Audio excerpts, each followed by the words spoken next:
So one theme we have been positioned to take advantage of over the past year has been the relative valuation gap between small and large cap stocks.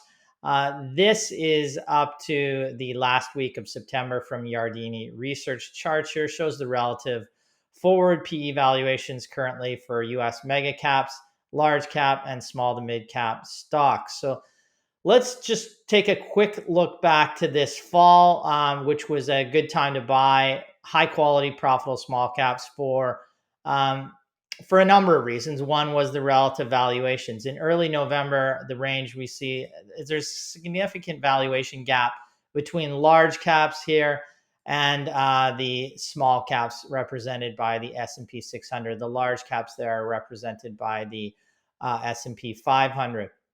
Now, the S&P 500 large cap PE on a forward basis was 17.4 then versus the small cap at 11.5, a greater than 50% premium, large caps versus small caps on average PE.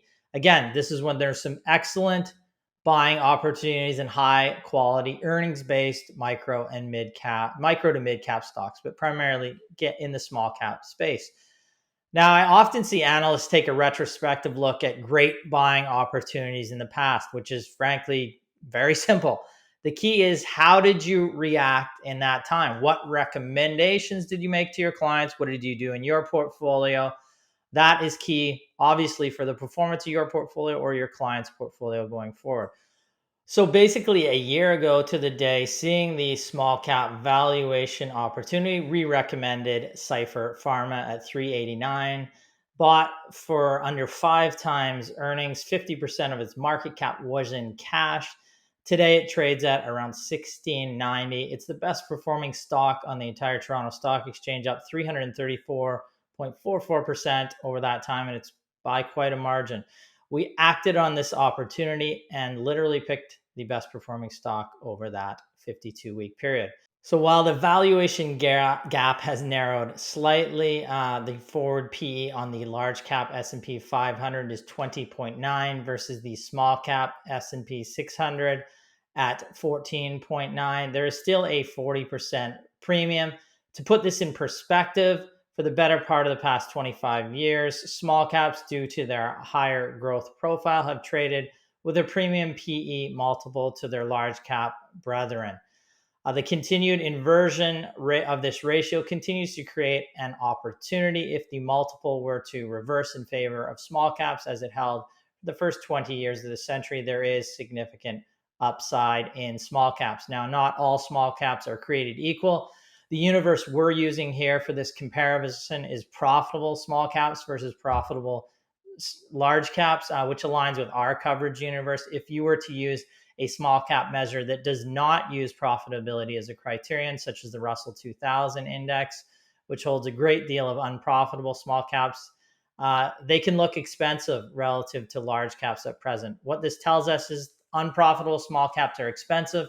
Profitable small caps on average are less expensive. I would say that is in any time, but it's certainly exaggerated at present. So not all small cap companies, again, are created equal. In our webinars over the next couple of weeks, we will focus on why you want profitable small caps in your portfolio to help you find the next 10x stock and give you some current recommendations.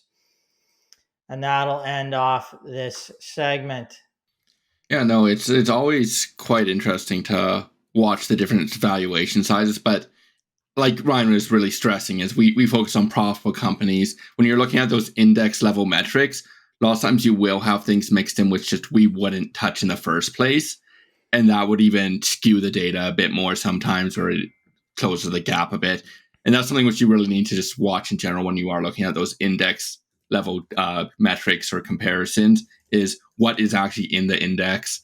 So like Ryan was saying, the Russell 2000, frankly, just isn't a good index to compare us to, because we're not looking at unprofitable stocks in reality, especially since I don't know if they even require revenue for the Russell 2000 or not. I don't know if you know that. No, I mean, yeah, there's a lot of junk in that index. So it's really hard to compare that to, the universe in terms of what we're looking at. We're looking at profitability. I mean, revenue is a criteria, but you don't have profitability without revenue for sure. But we need that profitability too as well. So comparing metrics sometimes you got to be careful what you're comparing, obviously, when you compare those metrics.